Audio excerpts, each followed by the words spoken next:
मनोबुद्ध्यहङ्कारचित्तानि. So we are in this chapter called the Self, and we have spent a good amount of time discussing the concept of Maya, and then we also discussed talking about the Brahma, that is the constant, that is the consciousness, or the ultimate destination, various terminologies that are used, or the end goal of life, the purpose of the life.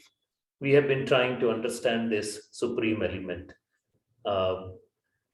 But as we are now made it a practice that this self, which is the Atma Tattva, which is the only truth,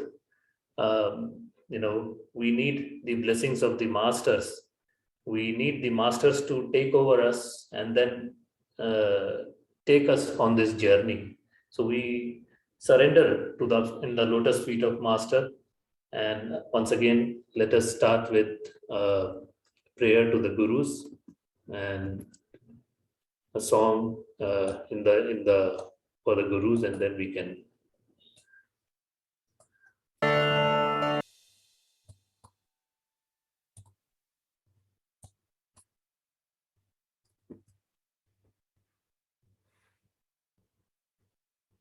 So quickly refreshing in the next few minutes, just to catch back with the momentum we had developed on this topic. We started discussing the Maya and how Maya is the power which wields the Brahm. It is the power of the Brahm which wields the Brahm, and this power actually because of this power, this whole process of creation, sustenance, and transformation that is taking place. Maya is mithya, as it is said, but and the desire power, the power to act, the power to think, all that power are manifested or by the Maya. So Maya has two swarups in which it is there. One is the unmanifested part of the Maya, and from the unmanifested, the manifested Maya, the world, what we see around, that comes into the picture, what we call it as a Jagat. So the causal body is the seed where there is no action, where the seeds in the unmanifested forms are there. And then from the causal body comes the subtle body, which is the process of manifestation that is taking place of the seed. So any desire, any thought, it is there in the seed. Then suddenly one fine day you think that I want this, I want that. When you know that you want this, you want that, that means that particular seed has sprouted, and then it has come into the subtle form.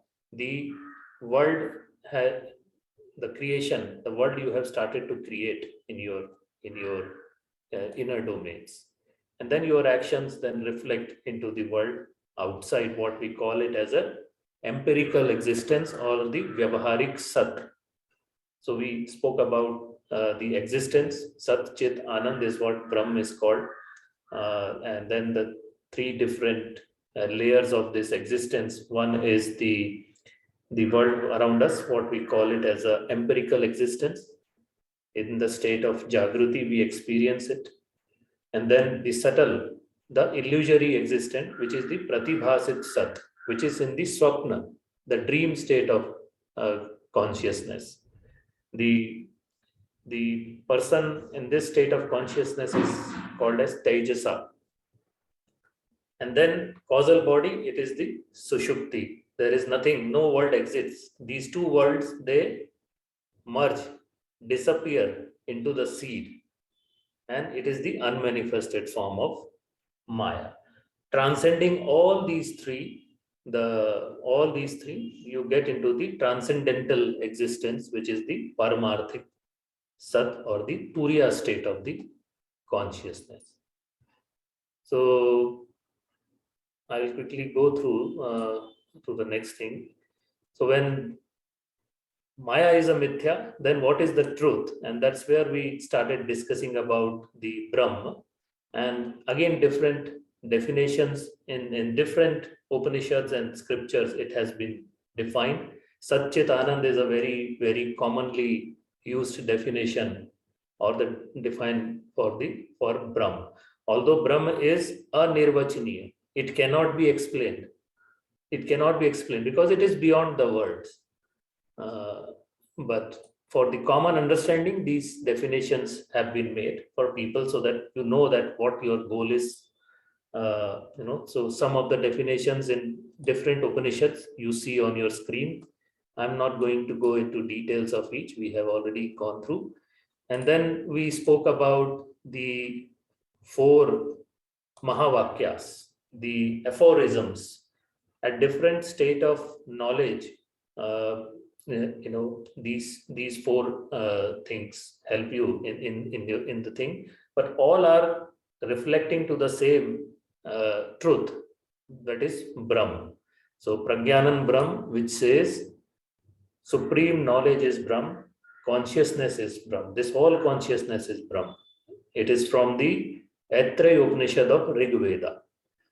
All the 4 Vedas, if you call the essence of each Veda, is these Mahavakyas. Tatva Tvamasi, this is that thou art. You remember we spoke about the story of Shvetaketu and his father Aruni, and how the father is trying to explain him the Brahma, the real identity, by different examples of what he gave to him. So in Chandogya Upanishad of Samaveda, this mention comes into that place. So this is the Guru Vakya, Upadesh Vakya, where Guru is telling the identity to the disciple that this is your true identity. You are that. Guru is telling. Yet the person has, this is not the complete knowledge. It is the experience from the knowledge of the Guru, which he's imparting to the disciple. Now the disciple starts practicing it. I am Atma Brahm, I am Atma Brahm, am I Brahm, am I Brahm? And that's where the path of sadhana, upasana, the disciple goes through the different experiences. And then eventually to realize we're going beyond the experience, Aham Brahmasmi, which is the 4th Mahavakya. So these are the 4 Mahavakyas. And that's where we kind of ended the last time. So today, again, we will come back into the realm of Maya, but again, we'll see how this Brahma is playing a role over there. We will understand more about the consciousness. As we said, Pragyanam Brahm, consciousness is Brahm. So whenever we speak about consciousness, we are talking about Brahm only. So consciousness is the constant. And then we say that there is an evolution process which goes on in this in the world where the world of Maya. But since consciousness is constant, how can it evolve? So again, there is a clarity we should get here that consciousness is not changing. The evolution basically is happening, your awareness levels are increasing. As your awareness is going from one level to the other level, you are realizing a different level of knowledge, a different dimension of knowledge is opening in front of you. So basically, it is the ascent of your awareness level, what we call as evolution of consciousness. Now, at the physical level, what you see around, you see the 4 physical worlds that exist around us. There is a mineral and the stone world, and the theory of evolution in what is taught in the science, if you have read in your schools, that's how it says that the minerals and stones, so stones evolved into minerals, and then comes the next where the vegetable and the plants are there, that world. Based on the characteristics, these 4 categories are there. So plant world and the vegetable world, again, within the plant world and the vegetable world, there are a number of species which are there. And then you have animal world. Again, animal world is a very large, very broad world. It contains animals living in the water, animals living on the land, the animals which fly like birds and all. So it is like superset of all those things. That's the animal world. And then the human world, which is considered as the most evolved species on this planet. So in the picture, what you see that how this whole creation which is taking place, how this process of evolution that takes place. So if you see the point over here, which is the causal point on the top, what you see, if we call it as a highest dimension or the highest level of awareness, then that is the eternal infinite, which is the Brahma. And then as the Maya is there, the vibration, the first vibration starts to take place. And if you can see, I am showing with the pointer here, the causal point, which is where the birth of the mind is taking place. If you have read in the scriptures, they define in the form of story that from the navel of the Vishnu, the lotus came out, and then Brahma was the Lord of the creation, was formed. So they are all like spoken in a story in a symbolic manner. Eventually, this is the first desire which is taking place, first desire, that is the first vibration, and the mind is born. The mind is nothing but the desires, the thoughts, that thing. So Shabd or the Nad, the first vibration, that's where the it starts. And this is the ultra subtle world. So there are three words we are talking: ultra subtle, subtle, and the gross world. Now process of manifestation has just started, and then these in the subtle world, it starts to come in the form of Panchatan Matras, 5 rudimentary elements of creation, that is sound, touch, form, taste, and smell. Here the process of Panchikaran takes place. If you remember the process of Panchikaran, we spoke in one of the lectures when we talked about the gross body, how from the subtle, the gross 5 elements are formed by the multiplication and division of these tanmatras, these rudimentary elements. So they undergo that process, and then the gross elements in the gross world, the manifestation reaches to that layer: space, air, fire, water, and earth. And then whatever this gross creation we see is the founded by the combination of these 5 elements.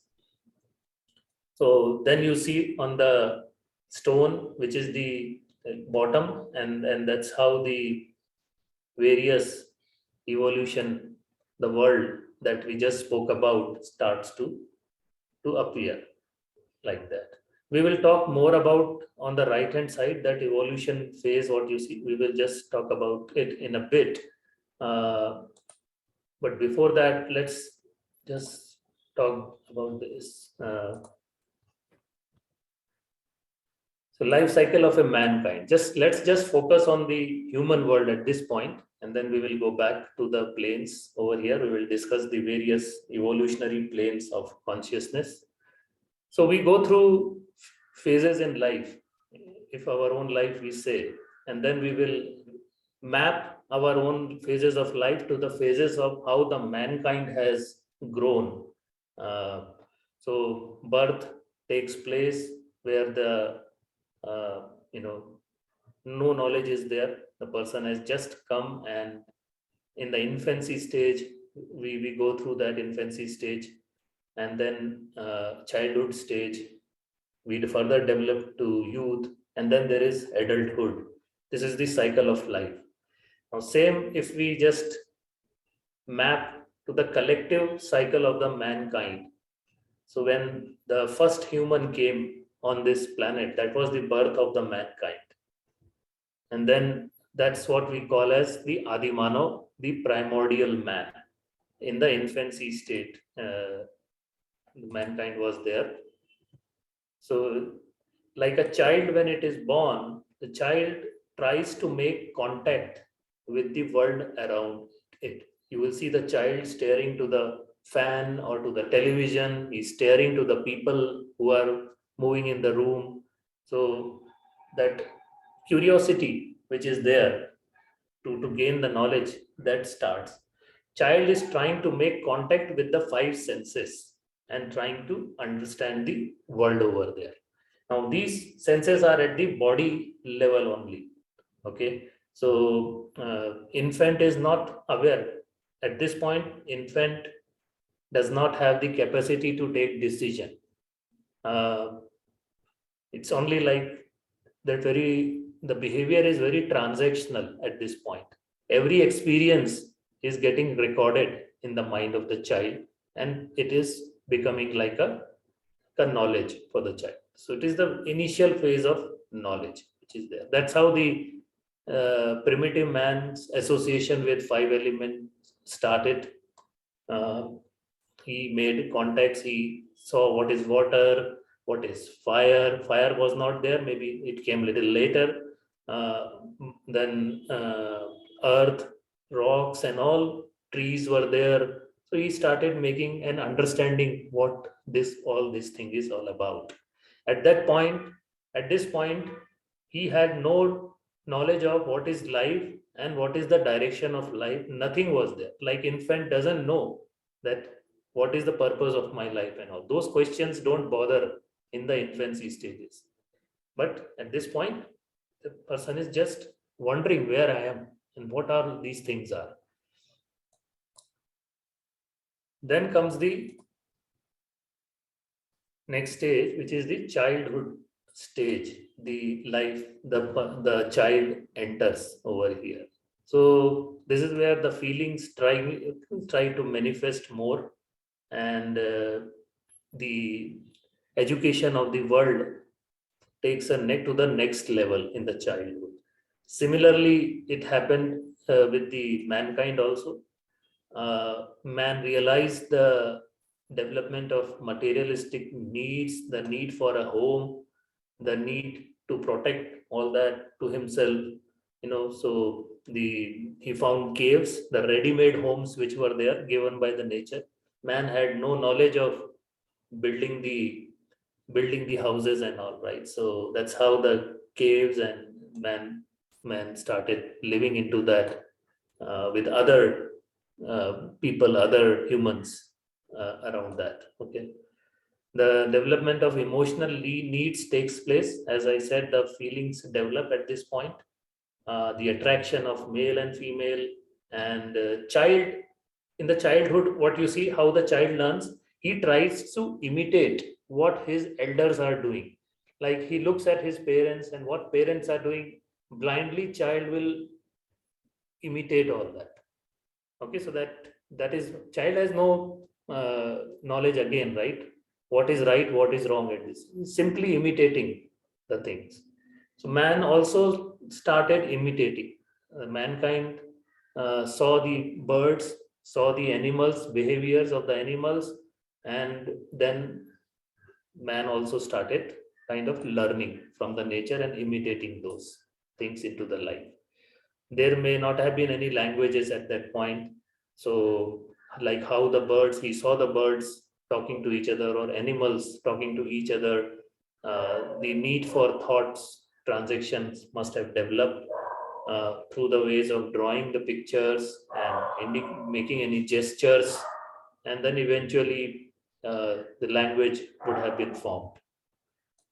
This is how the evolution is taking place, and then child enters into the youth stage. So youth is full of energy, full of passion, ambition, and newfound freedom is there. Moving out from the shadow of the parents and getting the first taste of independence, so that's how the youth is all about. Very, very, very random. uh, he wants everything, lots of desires. As I said, right, in the youth, I want this, I want that, I want to achieve this, everything I want to do. So with that fresh energy, mankind also, if you see that, the development of intelligence takes place at this point, uh, that energy tries to channelize. Again, the maturity levels have not been reached here in this state of youth. So tries various experiments of the intelligence, and you know the youth undergoes at this point.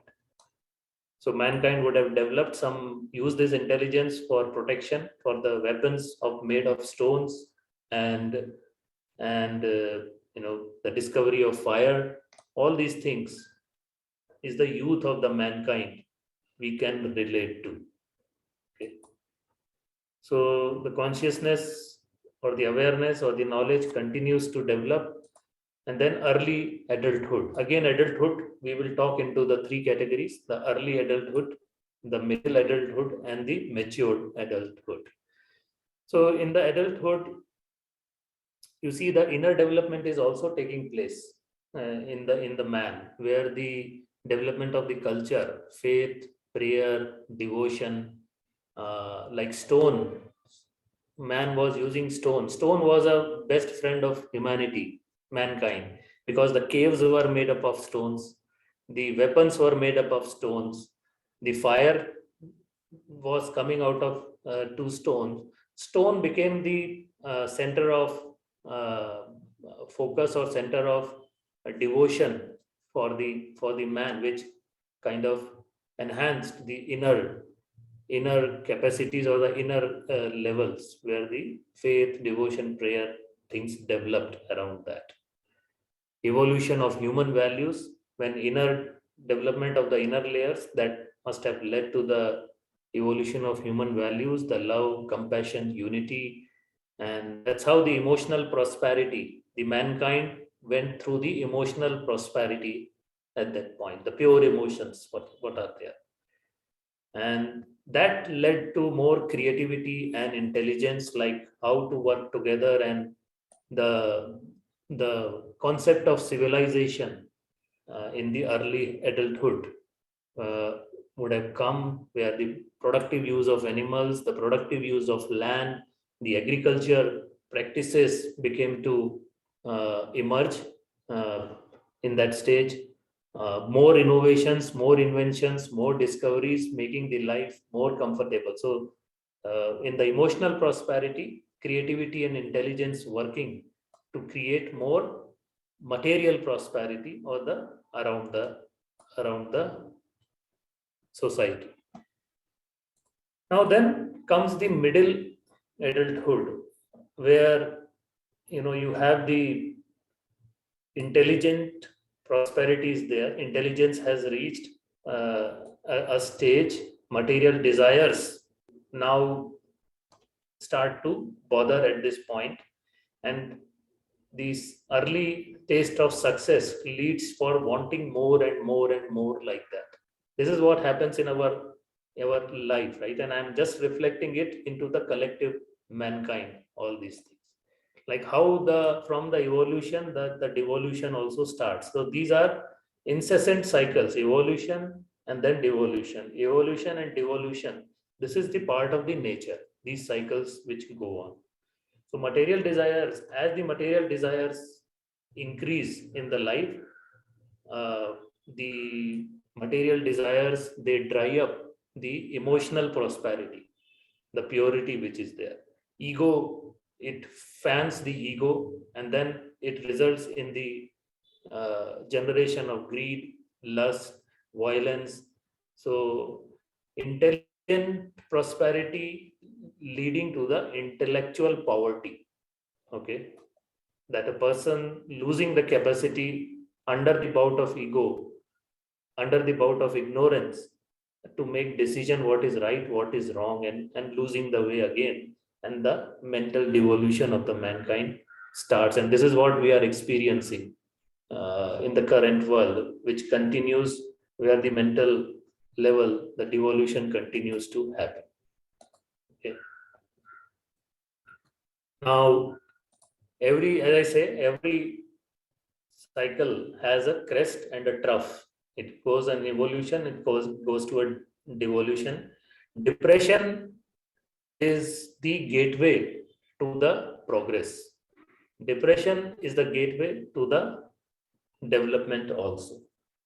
Because in the state of depression, when you are pushed to the wall, you look for the freedom, you look for the liberty, you look for the exit where you can release yourself. Okay, so depression is required. So if you can recall the Bhagavad Gita, where Arjuna goes through a bout of emotions, bout of depression, the war is about to start, but now Arjun's is going through the tremors. He's going through the shock. His hands are kind of shaking. He's not able to lift his gandhi, his bow, because he's going through that attachment, the emotions, seeing his all loved ones standing on the other side in the rival camp. Okay, so this is where the depression, and then after the depression, he is imparted with the higher knowledge by the God, and that knowledge gives the clarity, and the again Arjuna is restored his balance, and then he fights the battle. And then he goes through that. He achieves the goal, what goal of life at that point. So same thing happens here when the mental devolution happens. At certain point, the pain and push to the wall, the leads you in a pensive mode, in a contemplation mode, where you realize that the peace and happiness what you are looking in the world around you, in the materialistic desires, they are not going to fulfill. You realize that these desires born out of the ignorance is the cause of the suffering I am going through. And then that opens the door for finding the new path, and the revolution starts at that path. So that must have happened in the mankind, in the journey of the mankind, which is where some wise people would have seen the suffering, and they would have gone into that mode of contemplation, and then they would have looked within for the solution, and they had realized that the cause of the problem is also inside, solution to the problem is also inside, and then they would have met the higher dimensions where the mind would have evolved further into the from the gross to the subtle, to the subtle to the ultra subtle, and then eventually transcending it and experiencing the transcendental reality. So another new world opens during this mental revolution. So far you thought that the world around us is the only existence, is the only plane where the life is there, the existence is there. Now in this revolution, a new world is opening in front of you, the subtle world, the ultra subtle world. Deeper mysteries of life are getting revealed to you in that, and then you are connecting everything and converging to the solution, converging to the truth. That's how the ages, different ages of mankind are there. So this is the Vedic age, what we call 1500 or 1800 years plus 2500, in that range, 2500 years before. That's the period we call it as a Vedic age, before Christ. 1500 years BC it is called as. It started, and it went for about 1700 years to 1800 years. That is the golden age of mankind, it is called, where peace, prosperity, harmony, everything was there, and society developed a lot. And now that's not the only Vedic age. As I say, if you keep going, Vedic age would have come before also, and then Kali Yuga would have come after that, and then again Vedic age would have come like that. So this cycle goes on that way. So this is the how we can understand how the consciousness, the evolution and devolution which takes place. Now if you look at this chart, we will go through the chart again, which we were talking about, the planes of consciousness. So if we consider, you consider yourself as the center point of this universe, there are 14 planes or the 14 lokas which are defined in the scriptures. Now, everything is happening at the mental level now. Okay, we are not talking at a physical level. Depending upon your state of mind, these 14 levels are there, and your personality is in one of these lokas and keeps moving between these states during your lifetime. So, what is the goal here? The goal is to reach to the highest plane, the seventh plane, the plus seven, which is what you see on the top. So there are 7 planes above, 7 lokas above, and then there are 7 lokas below. The above lokas are called as the heavens, the 7 heavens, and the below 7 are called the hells, where the suffering is more for the people. Okay. So if we talk about the lower levels and all, we start from the bottom, which is the 7th level below the average human consciousness. If you are at the -7th plane, your personality is more like a stone over there. So, and personality is like a stone means it exhibits characteristics and properties of a stone. Stones are very rigid in nature. Okay, they are very rigid. Stones they lack any kind of feelings. They lack any kind of sensitivity to the others. So such personalities which are very rigid, they are insensitive, lacks any kind of feelings towards others. Very, very self-rooted personalities. Okay, very rigid personalities. I am the only thing. Stone has no decision-making capacity. Stone has no feelings. Stone has no direction for the life also. It is just lying at one place. Tamas guna is the most active at this point. The highest effect of tamas is there. The other gunas are more or less non-existing or in a very, very negligible state in these kind of personality at this level of consciousness, which is there. Okay. So person is lethargic, indolent, and it is like an insentient object which like does not have any life. Person behaves like that. Okay. So then comes the 6th plane, slightly more developed than the 7th plane, but it is also deep suffering plane which is there. Personality in this state is like a vegetable. It is like a plant. Plants are rooted at one place. Okay. So persons who are deep rooted into their selfish desires are the kind of personalities which come over here.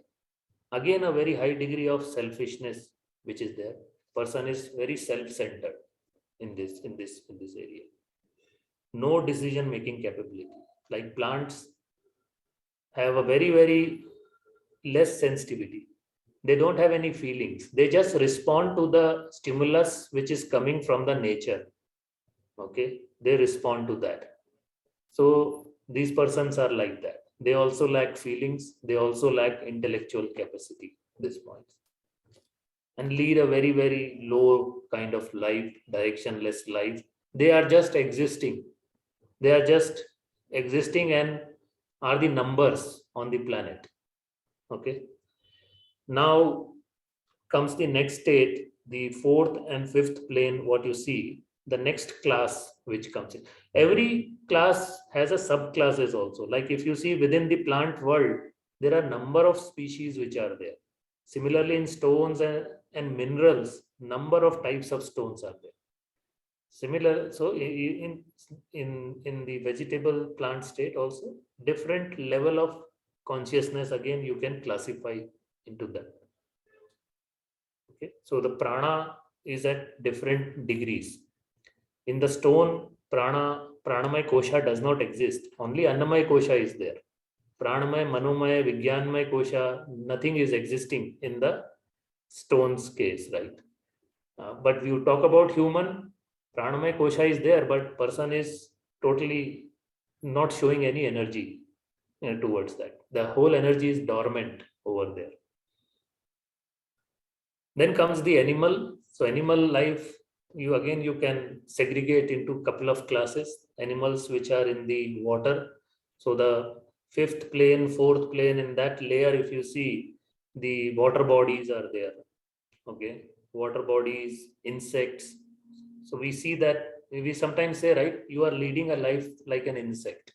So that's the personality which leads a life like amphibians, like reptiles, like insects. So they spend their life in filthy conditions. That's where they love.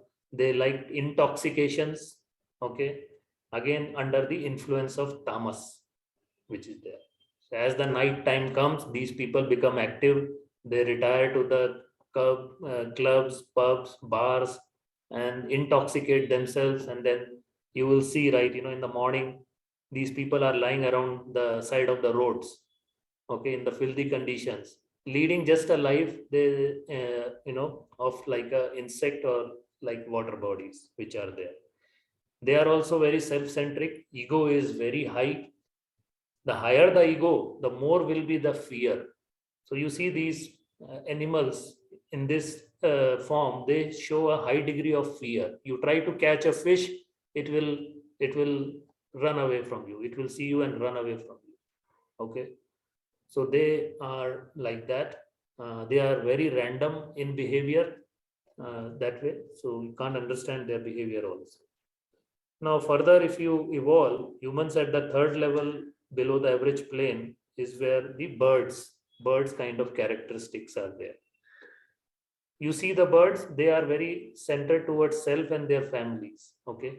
So humans also here are very self-centered or family-centric at this point.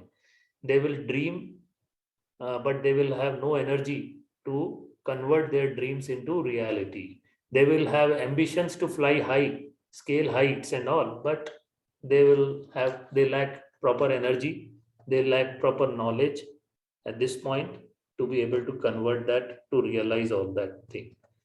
So that's how the class of the birds come here. And from the birds comes the quadrupeds, the animals with the four-legged thing, the animals which live on the land. That is the next level. What you see, the -1, -2 level is where you can place them into these characteristics in this range. So there are animals which move in the herds. There are animals which move as a solo, outside of the herd, like lion, tiger, the wild animals. But there are animals, herbivorous, they move in the herds. So here the people are very community centric. Okay. They feel safe as long as they are in the community. They feel unsafe when they are outside the community. And then they turn violent also to defend themselves when some other community comes in front of them. They are face to face with other community that way. Okay. So these are the animal kind of tendencies, the vasanas the person exhibits, and then live a life like that. Again, decision making capacity is not there. The feelings are there, mind is there. They are sensitive a bit, but they cannot decide what is right, what is wrong at that stage of consciousness, at that stage of awareness as such. The zeroth plane is the average human consciousness plane, what we were talking about. So, what is this zeroth plane? This is where the person is attached to the outside gross world, still carrying the vasanas of the animal, the previous, like animals. Okay, those vasanas will be there. Those vasanas will manifest as the desires. So selfish desires are still there in this uh, form. Rajas guna and tamas guna both are showing their influence at this stage. They are highly vulnerable to the downfall to the animal kind of personality at this stage. There is a very highly likelihood they can devolve further down. Okay, again, there is no knowledge of the direction with which way to go from here. Okay, they spend their life in reproducing, they spend their life in enjoying the pleasures, pain of the world. So they lead that kind of life, which is the average human consciousness life. They take decisions also, but those decisions are largely uh, for the for the benefit of themselves, their family, maybe the community. You see people doing charity and all, but they are still not aware of the truth or the destination of the life. They fulfill their ambition, they have good intelligence also, they may have good intelligence, but intellectual capacity is still kind of missing properly, the proper maturity of intellect that is missing at this stage. Okay, there are very rare ones who look beyond this zeroth plane to grow further. Okay, maybe some incident in the life leads to that place. And if you remember, we spoke about the uh, Yoga Vashishta, the 7 stages of knowledge. We had spoken in one of the lectures, the Shubhecha, the Vicharana, that way. So here the person is living with the desires, person knows that I am going through the pain, but the person wants to live more and more. Person doesn't want to die. Nobody wants to die. Even though our body is going through suffering, our life is suffering, then we want to live this hundreds years and more than 100 of years like that. The thought of death will scare us at any point. So we are happy to live like that of life in the suffering, because we think that this is the nature of life and this is how the life is, and we take it, we accept that, and we live into that. We blame others, we blame for these things, but we continue to move on with the time. That's how this thing happens in this zeroth level of consciousness, you can say. Now, here the revolution starts. The mental revolution starts. Your thing, you go into the first plane, +1 level. You are going now towards that godhood. Okay, so the first plane is where which instills energy and passion. Person gets the first taste that no, there is a life beyond this life also. There is a path which can lead to my liberation. That understanding the person gets here. At this stage, the person requires a guru, a master to guide further and give the clarity to the mind. Guru demystifies the mind of the person, because the gravitation force of the vasanas of the zeroth plane and the planes below are still very strong in this +1 level. It can pull anytime down the person. Person is confused. Okay, he's going here and there, and this world, that world, how to go. The person is wandering and kind of uh, wanting some guidance at this point. So you will see the person will go to satsang, person will go and read some scriptures, will go to YouTube, watch videos, the spiritual things. He's trying to understand that is this the truth? Is there a path ahead? And that's where a guru is required at this stage for the person to further continue this journey to the next level of them. So level 2 and level 3. So first 3 levels we are talking are under the effect of pranamaya kosha. Higher bursts of energy is there, and pranamaya kosha, what we have already studied, person enters and experiences the prana, which is functioning in the body. Okay, higher bursts of energies are there. So in the second and third layer, person is endowed with siddhis, occult power. The moment your awareness gets into the second and +2 and +3 layers in the pranamaya kosha, you must have heard that people have a lot of powers and siddhis. They can do certain things. Okay, uh, and they can foresee the future. They can tell about anything. They can turn sand into gold, or gold, matter transformation they can do, because they get the knowledge of 5 elements at this point. But they are still under the effect of desires. They have still not gotten, they have not gotten complete command of the Manomaya Kosha. Their energy is very high, but energy lacks direction at this stage. That's why many people, they get lost. Once they acquire the siddhis, they lose their way and then get into unethical things, and they stop their progress. And then they are lost, they under the effect or the influence of the desires of the Manomaya Kosha. They start using their powers for wrong means, black magic and other things you would have seen, right? Like that, people get into that. So there is a high risk where the personality can disintegrate because of the high energies over there. The personality can disintegrate and go into a tailspin to fall down, and then person can even break, disintegrate to the minus planes also. It can go from there. That's where the guru helps the person to give clarity, and then guide him further, bring him back to the path, bring him back to the path where he is supposed to go. Guru is needed at each and every step and helps the person over there. Now the fourth plane is a gateway to the new world.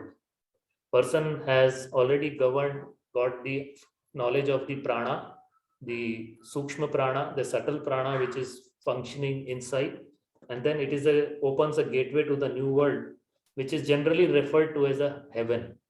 The fourth, we say, right, heaven is in the fourth world, the fourth loka is the heaven starts over there. This is a plane where one is face to face with the real force of desires and runs a high risk of imploding. The person is sandwiched between the burst of energy coming from the pranamaya kosha and the tsunami of desires coming from the manamaya kosha. The person is sandwiched over there. Okay. Again, a very, very, very fragile state over here. The personality can implode over here under this burst. Person can. Again, guru's help come to the rescue.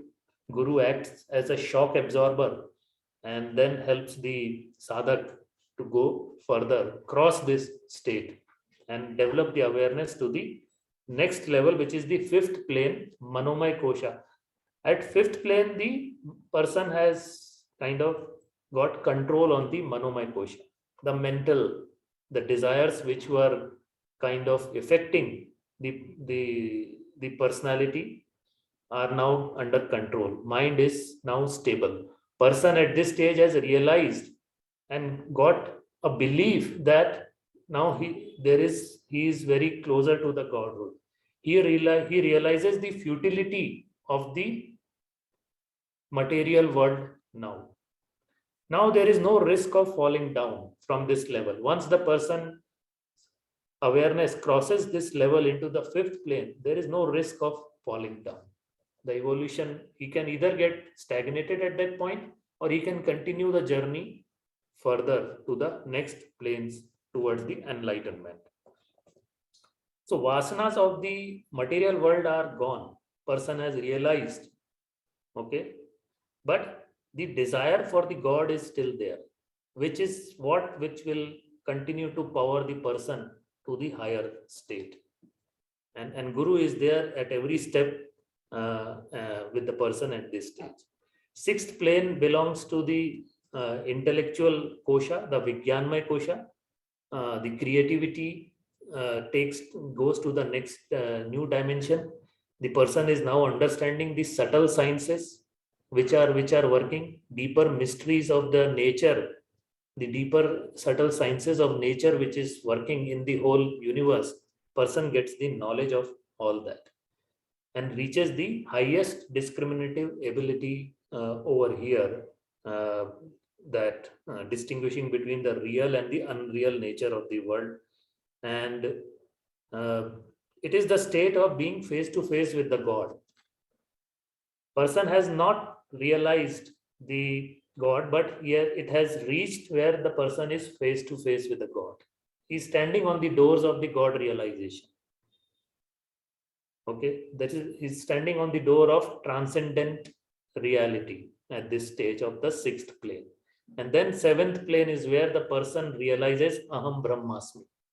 The fourth Mahavakya which is there, this is where the duality completely finishes and the non-duality, the person reaches back to that stage from where the causal point it has started. Okay, so again it has completed the full circle over here in the dimension of consciousness. That's how the different planes of consciousness concepts, different lokas which we come across, and these things now what we, this subject from this point onwards, all this we are talking from the experiences of the siddhas which they have mentioned. So these are in the scriptures also, and these are validated by the experiences what we are talking here, the different planes and all.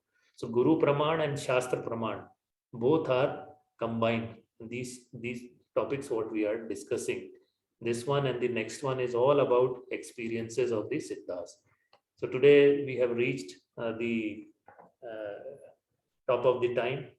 We will close the session, but I think this is some interesting topic what we had discussed: dimensions of consciousness, planes of consciousness, which you can think about, contemplate about, and then we can discuss in the lecture, in the next lecture, next week.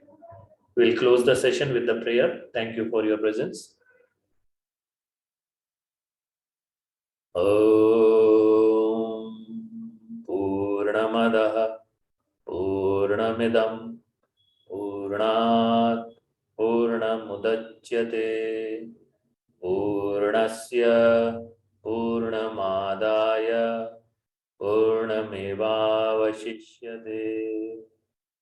Om Shanti Shanti Shanti. Thank you and have a good time ahead. We'll see you next week. Over to you, Prashantji.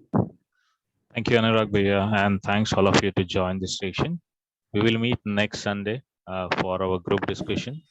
So we'll send a link of this recording. So if you have any question, you can post it in the chat or message us, or we'll discuss in the next session. So till that time, have a great day. Bye-bye. Thank you. Thank you, Anurag. Thank you, everybody. Thank you, Anurag ji. Wonderful session. Thank you, sir.